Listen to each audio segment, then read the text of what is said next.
दोस्तों, आपका एक बार फिर से स्वागत है हमारे चैनल पे। दोस्तों, आज हम बात करते हैं नए नए क्वेश्चन की।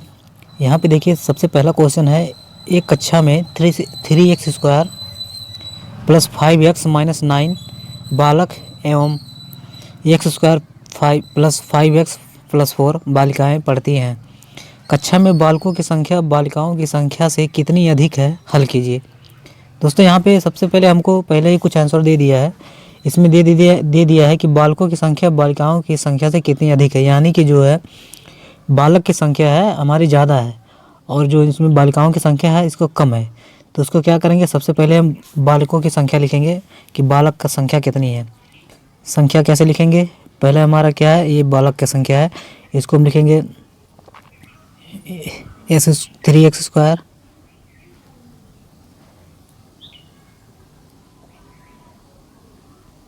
लिखेंगे इसको 3x² प्लस 5x माइनस 9। अब यहाँ पे हमको क्या करना है, बालकों की संख्या निकालनी है, इसमें से टोटल घटाना पड़ेगा। घटाते कैसे हैं दोस्तों, इसको पहले कोष्टक में बंद कर लेंगे, फिर माइनस लगाएंगे, फिर कोष्टक शुरू करेंगे। अब बालिकाओं की संख्या लिख लेंगे x² प्लस 5x प्लस 4, इतना लिख लेंगे। अब आपको क्या करना है, अब यहाँ पे जो ये जो माइनस का चिन्ह है इसमें सारे से गुणा करना पड़ेगा आपको। पहले देखिए, इसको पूरा लिख लेंगे 3x² प्लस 5x माइनस 9। अब इसमें क्या करना है, माइनस का गुणा इसमें x² में करेंगे, माइनस x², फिर माइनस प्लस का गुणा माइनस 5x, फिर इसके बाद माइनस प्लस का गुणा करेंगे माइनस 4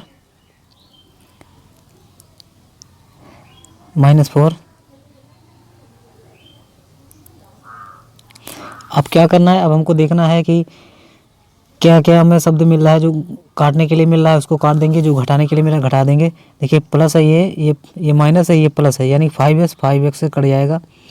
अब इसमें बचा है -4 और -5 और -4 -9, ये दोनों का माइनस माइनस में है, यानी कि इसको जुड़ेगा।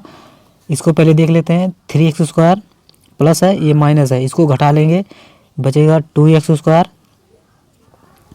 अब इसके बाद कौन सा चिन्ह लगेगा, सबसे पहले देख लीजिए -4 देख लीजिए और -9, इसमें से दोनों को जोड़ देंगे और इसमें देखेंगे सबसे बड़ी संख्या जो है उसके सामने कौन सा चिन्ह है। दोस्तों, सबसे बड़ी संख्या 9 है, 9 लिख देंगे। इसके बाद दोनों को जोड़ देंगे, कितना आएगा, 9 4 13।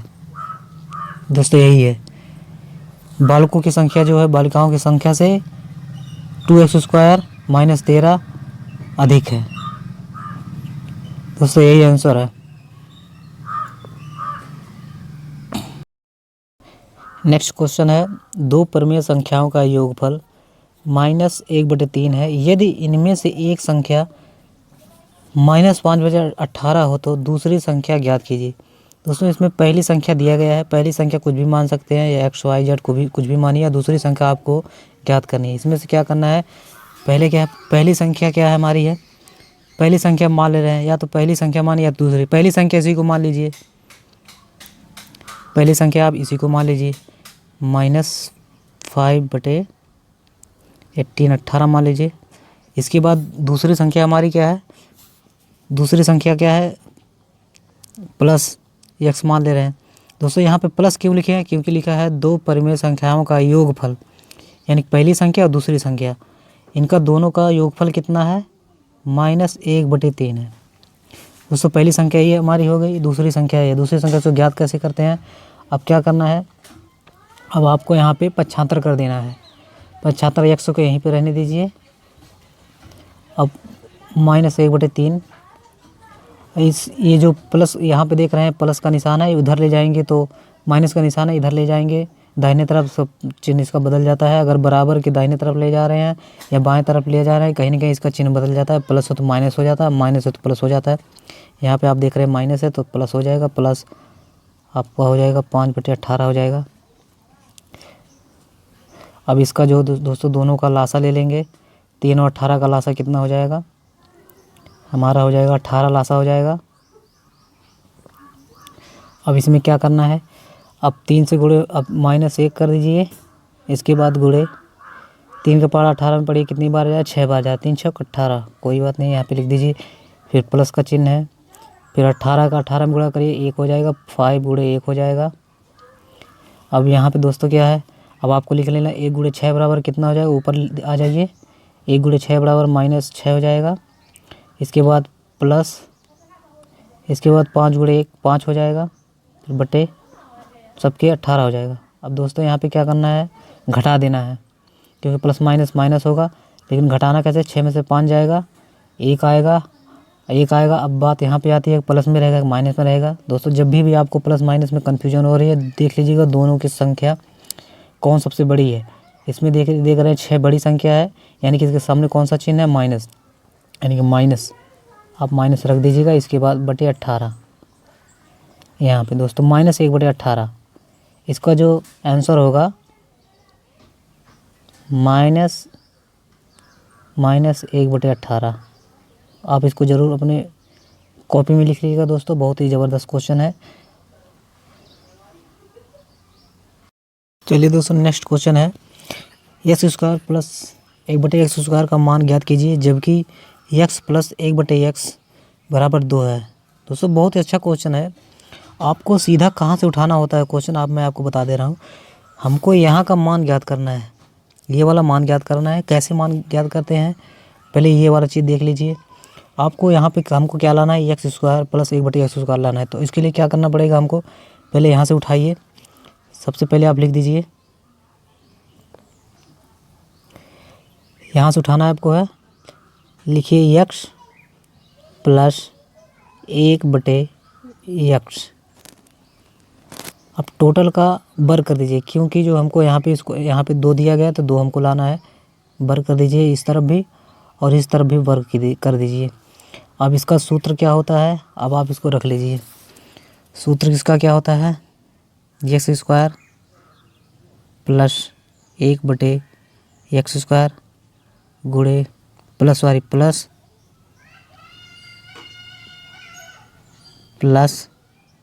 1 बटे एक्स इंटू एक्स इंटू 2 बराबर 4 ले दीजिएगा।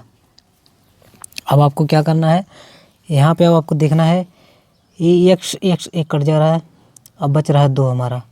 2 क्या करना है, इसको पक्षांतर उस तरफ कर देना है। अब इसको हमको लिख देना है एक्स स्क्वायर प्लस 1 बटे एक्स स्क्वायर, 1 बटे एक्स स्क्वायर लिख देना है, बराबर 4 माइनस 2 बराबर 2। तो इसका सही आंसर जो होगा 2 होगा। अब यहाँ पे देख रहे हैं ये कितना बचा हुआ है, देख ले रहे हैं आप, लिखा हुआ है यहाँ पे एक्स स्क्वायर प्लस 1 बटे एक्स स्क्वायर बराबर 2। अब देख लीजिए दोस्तों, जितना यहाँ पे मान दिया गया है, यहाँ पे मान दिया गया है, यानी कि इसका मान जो होगा 2 होगा। बहुत ही बढ़िया क्वेश्चन है। यहाँ पे सबसे पहले हमको यहाँ से उठाना पड़ेगा, इसके बाद ही यहाँ का आंसर पता चलेगा। नेक्स्ट क्वेश्चन है दोस्तों, बिल्कुल सेम उसी प्रकार है। यहाँ पे थोड़ा सा क्या किया है, यहाँ पे 2 की जगह 5 दे दिया है, लेकिन आपको इसको कैसे लगाना है, आपको क्या करना है, यहाँ पे देखिए लिखा हुआ है यदि एक्स प्लस 1 बटे एक्स बराबर 5 हो तो एक्स स्क्वायर प्लस 1 बटे एक्स स्क्वायर का मान ज्ञात कीजिए। दोस्तों यहाँ पे देख लीजिए, आपको इतना बराबर कितना होगा आपको हिलाना है। तो हमको क्या करना है, सीधा आपको यहीं से उठाना है। यहाँ से कैसे उठाते हैं, इसको सीधा ले आइए, क्योंकि हमको वर्ग में लाना है। तो इसका पहले सबसे पहले दोनों तरफ वर्ग कर दीजिए, दोनों गुणा कर दीजिए। अगर आप दोनों तरफ गुणा कर रहे हैं वर्ग का तो कोई दिक्कत नहीं है, कोई असर नहीं पड़ता है। तो इसको लिखना है एक्स प्लस 1 बटे एक्स कोष्टक बंद, यहाँ पे स्क्वायर लगा दीजिएगा। फिर इधर भी आपको वर्ग करना है 5 स्क्वायर। अब आपको इसको तोड़ देना है। इसका सूत्र क्या होता है, एक्स स्क्वायर प्लस 1 बटे एक्स स्क्वायर प्लस 1 बटे एक्स गुणे एक्स गुणे 2। दोस्तों इसका सूत्र होता है A square plus B square plus 2a भी होता है, बराबर इधर आप कर दीजिए 5 25 हो गया, 25 हो गया। अब दोस्तों क्या करना है, हमको एक्स यहाँ पे कट जाएगा, हमारा 2 बच रहा है। आपको यहाँ पे क्या करना है, 2 को यहाँ पे पक्षांतर करना है। कैसे करना है, अब देखिए पहले लिख लीजिए एक्स स्क्वायर प्लस 1/x² बराबर 2 उधर जाएगा कितना हो जाएगा माइनस हो जाएगा, तो 25 - 2 बराबर 23। तो यहाँ का मान आप देख लीजिए क्या आया है, x² प्लस 1/x²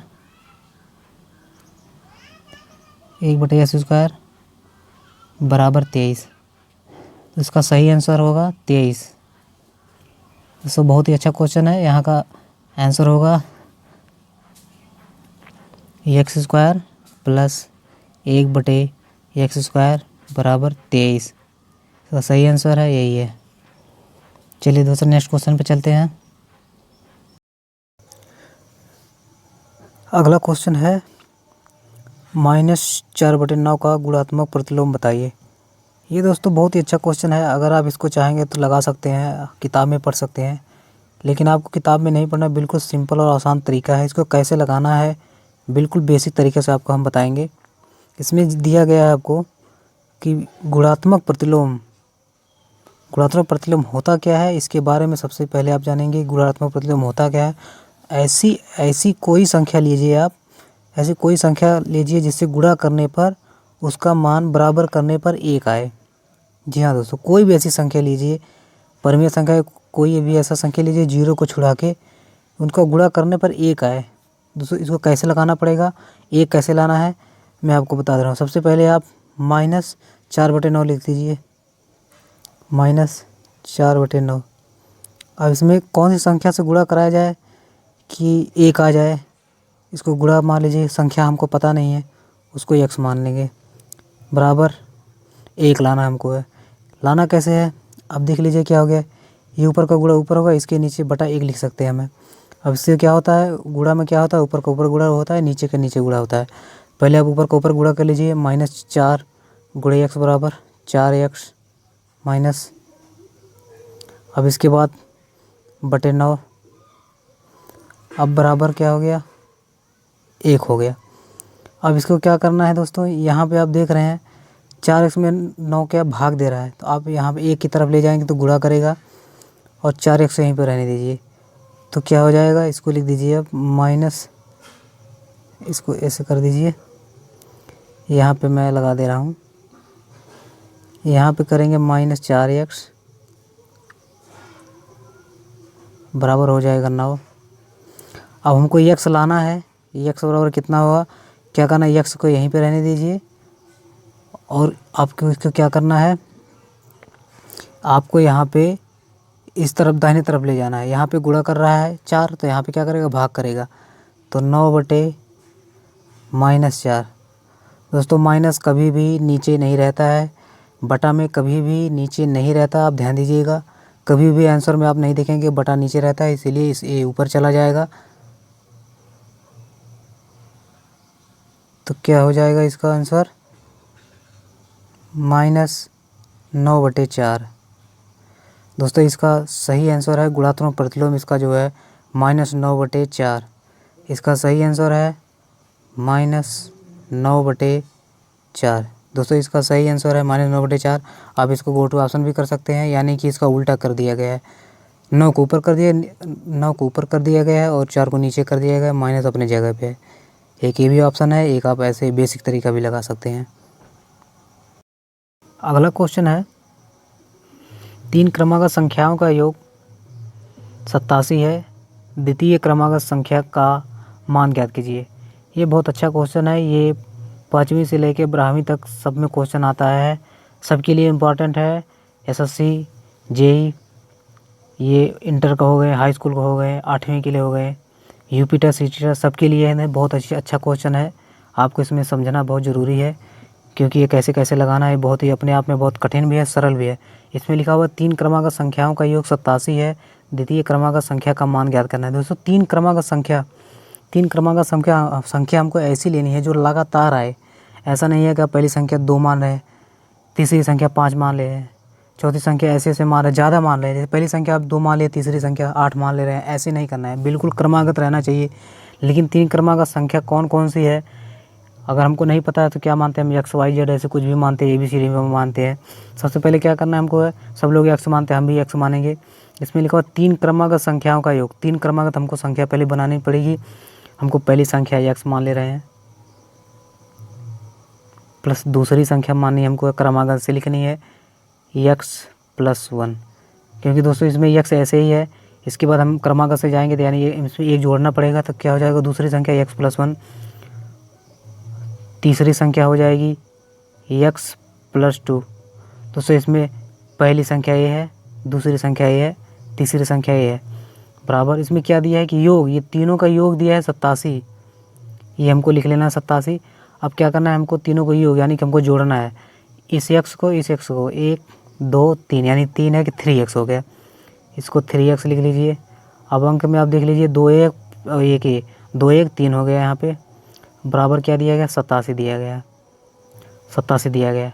अब क्या करना है हमको, 3x को यहीं पे रहने दीजिए, यहाँ पे लिखा हुआ है +3, उस तरफ जाएगा क्या हो जाएगा माइनस हो जाएगा, तो हो जाएगा 87 - 3। अब इसको यहाँ पे घटा लेना है, बराबर आ जाएगा 87 में से 3 घटाएंगे, यहाँ पे घटाएंगे 84 हो गया। अब क्या करना है 3x बराबर 84। अब x बराबर लिख दीजिए 84/3। अब क्या करना है, काट देना है, 3 एकम 3, इसे यहाँ पे करेंगे 3 दूनी 6, 3 8 24, यानी कि 28, x बराबर 28 आ गया। अब क्या करना है हमको, x बराबर 28 ये आ गया। ये दोस्तों हमारा x अब मान पता चल गया है, यानी कि हमारी पहली संख्या जो है x है, x का मान क्या है, ये हमारी पहली संख्या हो गई। इसमें दिया क्या गया है 3, यानी में दिया गया द्वितीय क्रमागत संख्या। द्वितीय कौन सी हमारी संख्या है, तो द्वितीय संख्या जो हमारी है ये वाली है, दूसरी संख्या है। दूसरी संख्या हमारी क्या है, x है, x प्लस 1 है। तो दूसरी संख्या क्या है, हमको क्या करना है, दूसरी संख्या हमको ज्ञात करनी है। पहले x बराबर कितना है 28, आप इसको लिख लीजिए, और दूसरी संख्या कौन है, इसे x प्लस 1 है। अब इसको लिख लीजिए, ये x बराबर 28 आ गया है, और द्वितीय संख्या हमारी है ये x प्लस 1।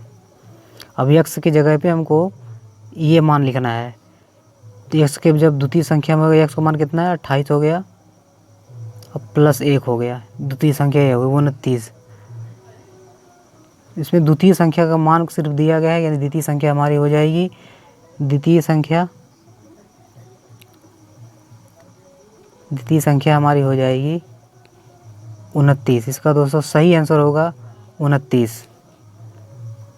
अगला क्वेश्चन है 114, 380, 133 का महत्तम समापवर्तक ज्ञात कीजिए। दोस्तों इसका मतलब है मासा ज्ञात करना है हमको। मासा ज्ञात करना है, वो भी जो क्या ज्ञात करना है, ऐसा शब्द दिया गया है, हमको भाग विषय लगाना है कि कैसे लगाते हैं मासा। बहुत ही आसान तरीक़ों से आपको हम बताएंगे। इसमें क्या होता है, सबसे जो छोटी संख्या है और उससे जो जस्ट जो बड़ी है, उससे जस्ट जो बड़ी संख्या है, सबसे पहले हम उनको लेना है, फिर इसके बाद जो उससे बड़ी होती है उसको लेना है। ऐसे ऐसे करके आपको उसको तोड़ना रहता है। इसको तोड़ना कैसे है दोस्तों, आपको बता दें आपको, ये जो 114, 380, 133 दिया हुआ है, मासा में क्या होता है 133 जो बड़ी संख्या थी, इसके नीचे कोई ना कोई संख्या ज़रूर होगी, इसके नीचे ही होगी, और सबसे जो छोटी संख्या उससे भी छोटी, यानी कि जो सबसे बड़ी भी संख्या नहीं आएगी इसमें, जो सबसे छोटी संख्या होगी यानी कि जो उत्तर होगा वो सबसे छोटी संख्या से नीचे ही होगी। ये बात आप ध्यान रखिएगा, मासा में यही होता है, जो सबसे छोटी संख्या मासा की होती है उससे नीचे ही कोई आंसर आएगा, उससे ऊपर नहीं आता है। इसको कैसे लगाते हैं, इसमें सबसे छोटी संख्या 114 है, इससे बड़ी क्या है 133 है, तो पहले हम 114 लिख लेंगे, इसको बाहर विकसी लगाएंगे। अभी 133 को यहाँ पे लिख देंगे, ऐसे करके लिखना है दोस्तों। बहुत ध्यान दीजिएगा कैसे क्या करना है। 114 में 133 से भाग देना है। इसमें आपको 2 बार 2 बार नहीं जाएगा, यानी 2 बार जाएंगे तो 200 ज़्यादा हो जाएगा, यानी कि हमको एक ही बार ले जाना है, तो 114 हो गया। अब इसको क्या करना है, घटा लेना है। 3 में से 4 नहीं जाएगा तो हम क्या करेंगे, यहाँ से उधार ले लेंगे, 13 हो जाएगा, 13 में से 4 जाएगा 9, यहाँ पे बच गया 2, 2 में से 1 जाएगा, 1 बचेगा, यहाँ पे कुछ नहीं बचेगा। फिर इसको यहीं पिक कर देना है दोस्तों, यहीं पिक कर देना है। फिर 114 को फिर यहाँ पे उतारना है, यहाँ पे। अब उतारना कैसे है, अब 114 लिख लीजिए। अब यहाँ पे 9 छक्का 6 बार में ले जाइए, देखिए कितना जाता है। 9 छक्का 54, बचेगा 5, फिर एक बार 6 कम 6 5 11। दोस्तों ये टोटल कट गया, यानी कि क्या बचा 19। अब क्या करना है, फिर से हमको 19 यहाँ पे लिख देना है। ये यहाँ पे आप ऐसे कर दीजिए इसको। अब क्या है यहाँ पे 19 को ऐसे लिख दिएगा। अब संख्या कौन बची है, यानी कि 2 संख्या हमारी गायब हो चुकी है। अब कौन सी संख्या बची है, बची हमारी है 38 बची हुई है। 380 बचा हुआ, तो 380 लिख लेना है यहाँ पे। अब फिर से यहाँ पे भाग देना है, कितनी बार में जाएगा, 19 दोनों 2 बार में चली जाएगी, यानी कि 38। ये कट गया। इसके बाद 0 उतारेंगे, फिर कोई संख्या लेने के लिए फिर क्या करना पड़ता है, यहाँ पे 0 उतारना पड़ता है। यहाँ पे कुछ नहीं बचा, हम इस 0 को छोड़ देंगे, यानी कि जो टोटल संख्या हमारी जो है ये 19 जो है सबको काट देगी। दोस्तों 19 संख्या जो है सबको काट देगी, एक ही बार में सबको काट दे रही है। 19 से 114 भी कट जाएगा, 19 से 380 भी कट जाएगा, 19 से 133 भी कट जाएगा, यानी कि इसका सही आंसर जो होगा 19। दोस्तों एक तरीका ये हो गया। दूसरा तरीका मैं आपको बता रहा हूँ गुणनखंड से कैसे लगाते हैं। गुणनखंड से कैसे लगाते हैं आपको मैं आपको बता दे रहा हूँ। सबसे पहले लगाने का आपको लिखना है गुणनखंड से 114, दूसरा है 380, तीसरा है 133। ऐसी संख्याओं में दोस्तों आपको बहुत सटीक ही सोचना पड़ता है। इसमें कैसे सोचना आपको है, ऐसे 114 380 एक ऐसा शब्द दिया है, ऐसे अंक दिया है, यानी कि हमको सोचने पे बहुत मजबूर कर रहा है कि 2 4 से नहीं करता है। देख लीजिए इसमें 4 है, इसमें 0 है, यहाँ पे देख लीजिए 3 है, यानी कि सब अलग अलग संख्या दिया है। ऐसी संख्याओं हमको 13 हो गया, 17 हो गया, 19 हो गया, ऐसी संख्या 11 हो गया, ऐसी संख्याएँ लेनी पड़ती है, ऐसी सोचनी पड़ती है। तो हमको सोचने पे ये निकला हुआ है इसमें 19 एक ऐसी संख्या जो तीनों को काट देगी। कैसे काटेगी, 19 छक्का 114 हो जाएगा, 19 बिसाह में हो जाएगा आपका, ये भी कटेगा। अब 133 काटेंगे, ये किससे कटेगा, 1900, ये भी कट जाएगा। 19 सत्ते 133। अब दोस्तों कोई ऐसी संख्या जो है कि जो तीनों संख्याओं को काट दे, कोई दोस्तों ऐसी कोई संख्या नहीं है जो तीनों को काट दे, यानी कि जो 19 हमारा जो है ये ऐसी संख्या है जो तीनों को काट देती है। इसके अलावा कोई भी संख्या नहीं जो तीनों को काटेगी, यानी कि जो हमारा मासा होगा, इसको दोस्तों जो मासा होगा, इसका जो मासा होगा 19, इसका सही आंसर है 19।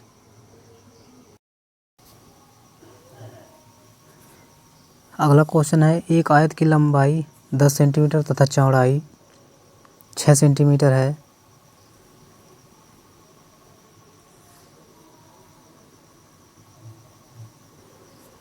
चौड़ाई 6 सेंटीमीटर है, आयत की परिमाप ज्ञात कीजिए। ये बहुत ही अच्छा क्वेश्चन, ये भी दोस्तों बीजगणित का क्वेश्चन है। लिखा हुआ है एक आयत की लंबाई 10 सेंटीमीटर है तथा चौड़ाई 6 सेंटीमीटर है, आयत की परिमाप ज्ञात कीजिए। ये भी बहुत अच्छा क्वेश्चन है, बीजगणित का सवाल है। बहुत से लोगों को नहीं पता होगा इसको कैसे लगाते हैं और इसको लगाने का तरीका कैसे है, ये सब बताएंगे आपको। तो आयत का परिमाप ज्ञात करते हैं, तो आयत का अगर आपको आयत का सूत्र नहीं आ रहा है तो आप अपने से बना सकते हैं, लेकिन आयत के बारे में पता रहना चाहिए कि आयत होता क्या है। दोस्तों आयत होता है कि जिसकी आमने सामने की भुजा बराबर हो। ऐसे जो चित्र होते हैं आमने सामने की जो भुजा बराबर होती है उसको हम आयत कहते हैं। आयत का चित्र कैसे होता है, ऐसे,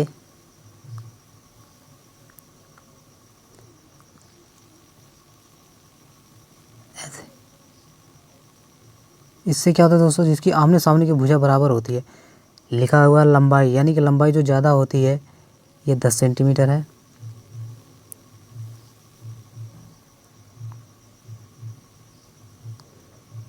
तो ये 10 सेंटीमीटर है। चौड़ाई 6 सेंटीमीटर है, ये भी 10 सेंटीमीटर है, ये 6 सेंटीमीटर है। इसमें क्या दिया, इसका आयत का परिमाप कह सकते हैं, क्षेत्रफल कह सकते हैं, कोई बात नहीं है, क्योंकि दोनों की बात एक ही होती है। आयत परिमाप जो भी कहे, इसका जो कहा गया है बिल्कुल सिंपल कहा गया। आयत का इसका परिमाप क्या होगा दोस्तों, इसका सूत्र होता है 2 कोष्ठक में होता है लंबाई प्लस चौड़ाई। अगर दोस्तों इसका सूत्र याद है तो आप इस पे आराम से लगा के लिख सकते हैं कि इसका उत्तर क्या होगा। बिल्कुल सिंपल सवाल हो गया। 10 है, चौड़ाई 6 है। अब दोनों को जोड़ दीजिए, 10 6 16 हो जाएगा। यहाँ पे लीजिए 2 कोष्ठक में 16। अब यहाँ पे कोई चिन्ह है यानी कि गुणा है, 16 दूनी 32 सेंटीमीटर दोस्तों इसका आंसर हो गया। दोस्तों इसको अगर आपको आयत का परिमाप याद नहीं है तो आप इसको कैसे लगाएंगे, आपको तो पता ही नहीं होगा आयत का परिमाप क्या होता है। अगर आपको सूत्र नहीं पता है, अगर आपको चित्र पता है आयत कैसे बनता है, आप इसको अपने प्रकार से लिख सकते हैं। क्या लिख सकते हैं आइए मैं आपको बता दे रहा हूँ। दोस्तों लंबा हो जाएगा क्वेश्चन, लेकिन आपको बता रहा हूँ कि कैसे इसको लगाते हैं। इसको देखिए, आयत पहले देख लीजिए, आयत का चित्र कैसे होता है, ऐसे होता है। इसमें क्या है, ये होता है लंबाई, इसको हम x मान ले रहे हैं लंबाई, ये भी x मान ले रहे हैं क्योंकि दोनों सेम ही होता है। इसको y मान ले रहे हैं, इसको y मान ले रहे हैं, यानी कि ये हो गया लंबाई हो गया हमारा, ये हो गया चौड़ाई।